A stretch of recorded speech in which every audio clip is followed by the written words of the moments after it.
Uni Eropa menyebut minggu ini sebagai minggu hidup dan mati. Kalimatnya terdengar besar, nyaris heroik. Tapi pertanyaannya sederhana. Hidup dan mati bagi siapa?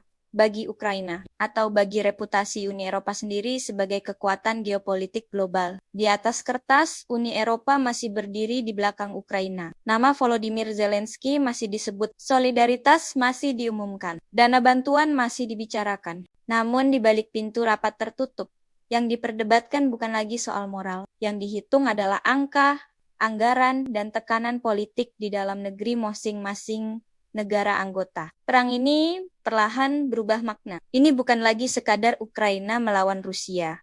Ini adalah perang kelelahan bagi Uni Eropa sendiri. Jerman ingin stabilitas, Prancis ingin keseimbangan. Negara-negara Eropa Timur ingin garis keras terhadap Rusia. Sementara negara-negara lain mulai bertanya, sampai kapan rakyat mereka harus membayar harga konflik ini? Inflasi meningkat, harga energi menekan kehidupan sehari-hari, ketidakpastian politik membayangi pemilu di berbagai negara. Semua itu bukan teori geopolitik, itu realitas yang dirasakan warga Eropa. Sementara itu, Vladimir Putin tidak perlu terburu-buru. Setiap perpecahan kecil di Uni Eropa adalah keuntungan strategis.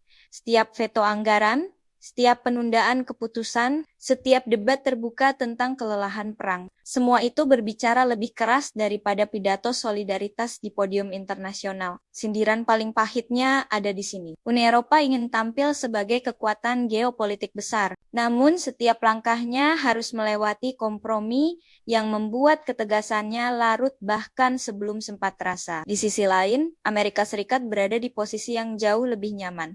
Washington memimpin NATO, menentukan arah strategi keamanan. Sementara biaya sosial dan politiknya sebagian besar ditanggung oleh Eropa, Amerika Serikat memimpin arah, Uni Eropa menanggung dampak. Inilah paradoks yang terus dihindari. Uni Eropa berbicara tentang otonomi strategis. Namun dalam krisis terbesar di benuanya sendiri, tetap bergantung pada Amerika Serikat. Di bidang perdagangan, kontradiksinya bahkan lebih jelas. Uni Eropa bicara tentang pasar bebas, namun semakin protektif terhadap industrinya sendiri.